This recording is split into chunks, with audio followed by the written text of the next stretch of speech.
cybercrime is out of control. It's everywhere.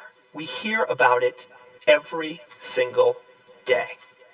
This year, over 2 billion records lost or stolen.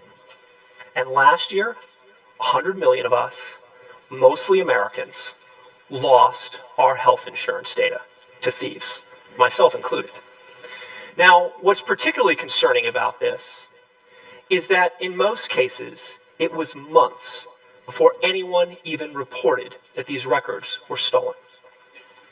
So if you watch the evening news, you would think that most of this is espionage or nation-state activity. And well, some of it is. Espionage, you see, is an accepted international practice. But in this case, it is only a small portion of the problem that we're dealing with. How often do we hear about a breach followed by it was the result of a sophisticated nation-state attack? Well, often that is companies not being willing to own up to their own lackluster security practices.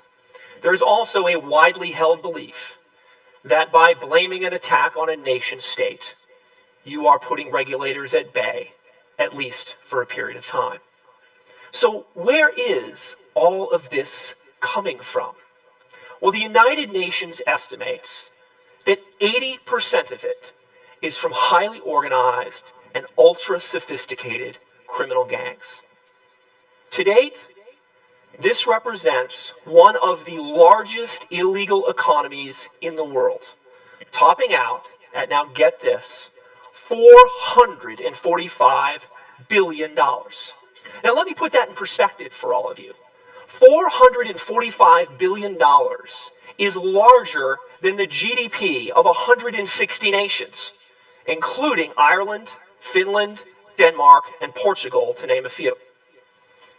So how does this work? How do these criminals operate? Well, let me tell you a little story. About a year ago, our security researchers were tracking a somewhat ordinary but sophisticated banking Trojan called the dire wolf. The dire wolf would get on your computer via you clicking on a link in a phishing email that you probably shouldn't have. It would then sit and wait. It would wait until you logged into your bank account. And when you did, the bad guys would reach in, steal your credentials, and then use that to steal your money. Now, this sounds terrible. But the reality is, in the security industry, this form of attack is somewhat commonplace. However, the dire wolf had two distinctly different personalities.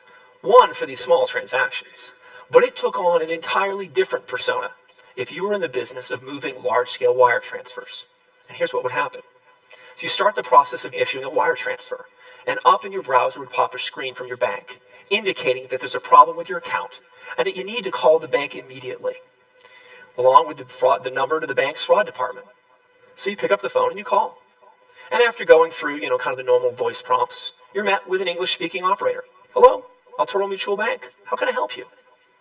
And you go through the process like you do every time you call your bank of giving them your name and your account number, going through the security checks to verify you are who you said you are. Now, most of us may not know this, but in many large-scale wire transfers, it requires two people to sign off on the wire transfer. So the operator then asks you to get the second person on the line and goes through the same set of verifications and checks.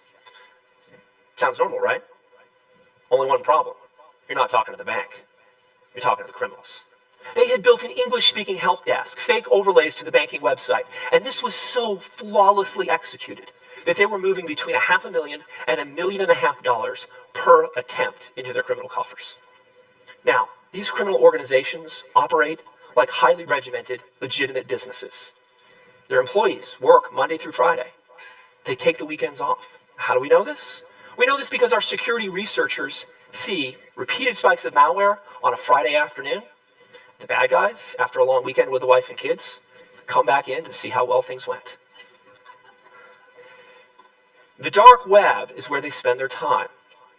That is a term used to describe the anonymous underbelly of the internet, where thieves can operate with anonymity and without detection. Here they peddle their attack software and share information on new attack techniques. You can buy everything there from a base level attack to a much more advanced version. In fact, in many cases, you even see gold, silver, and bronze levels of service. You can check references. You can even buy attacks that come with a money-back guarantee if you're not successful. Now, these environments, these marketplaces, they look like an Amazon or an eBay. You see products, prices, ratings, and reviews. Now, of course, if you're going to buy an attack, you're going to buy it from a reputable criminal with good ratings, right?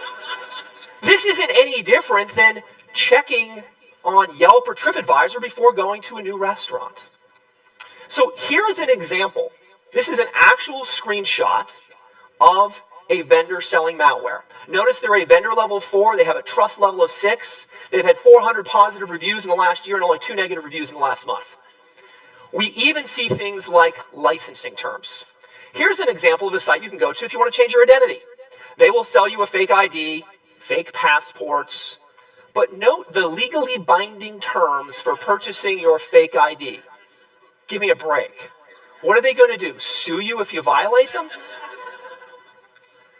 This occurred a couple of months ago. One of our security researchers was looking at a new Android malware application that we had discovered. It was called Bilalbot.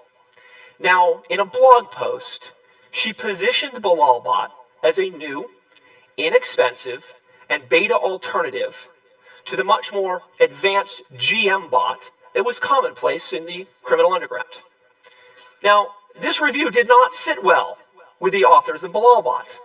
So they wrote her this very email, pleading their case and making the argument that they felt that she had evaluated an older version. And they asked her to please update her blog with more accurate information and even offered to do an interview to describe to her in detail how their attack software was now far better than the competition. So look, you don't have to like what they do, but you do have to respect the entrepreneurial nature of their endeavors. So how are we going to stop this?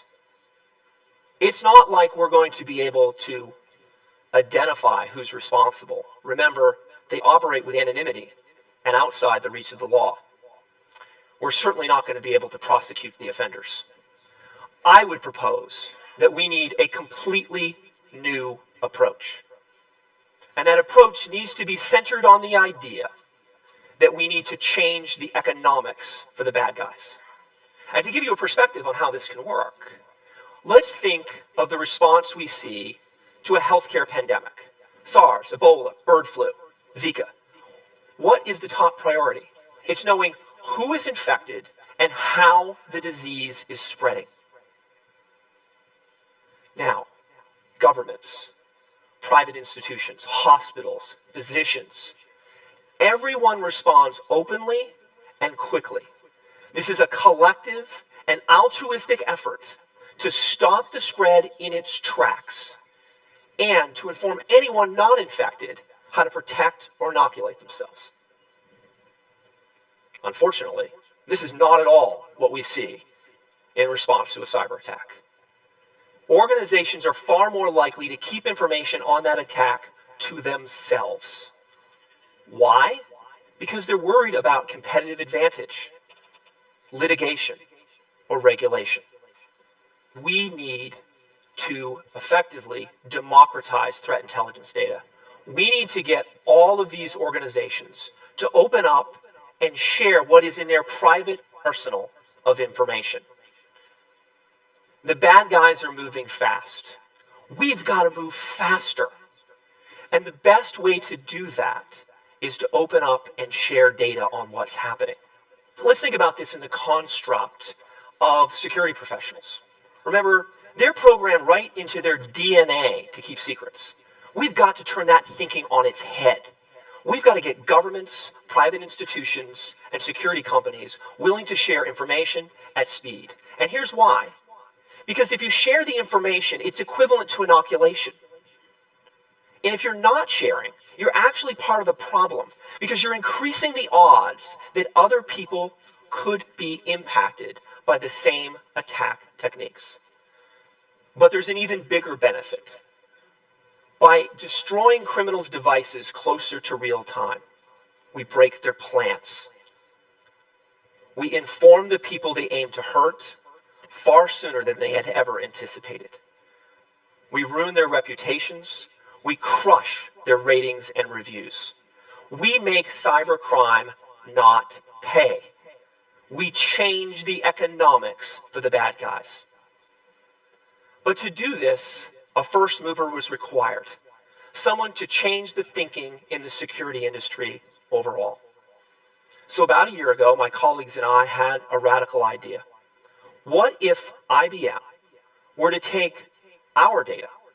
We had one of the largest threat intelligence databases in the world, and open it up. It had information not just on what had happened in the past, but what was happening in near real time. What if we were to publish it all openly on the internet? Well, as you can imagine, this got quite a reaction. First came the lawyers. What are the legal implications of doing that? Then came the business. What are the business implications of doing that? And, this was also met with a good dose of a lot of people just asking if we were completely crazy. But there was one conversation that kept floating to the surface in every dialogue that we would have. The realization that if we didn't do this, then we were part of the problem. So we did something unheard of in the security industry. We started publishing over 700 terabytes of actionable threat intelligence data, including information on real-time attacks that can be used to stop cybercrime in its tracks. And to date, over 4,000 organizations are leveraging this data, including half of the Fortune 100. And our hope, as a next step, is to get all of those organizations to join us in the fight and do the same thing and share their information on when and how they're being attacked as well. We all have the opportunity to stop it, and we already all know how. All we have to do is look to the response that we see in the world of healthcare and how they respond to a pandemic. Simply put, we need to be open and collaborative. Thank you.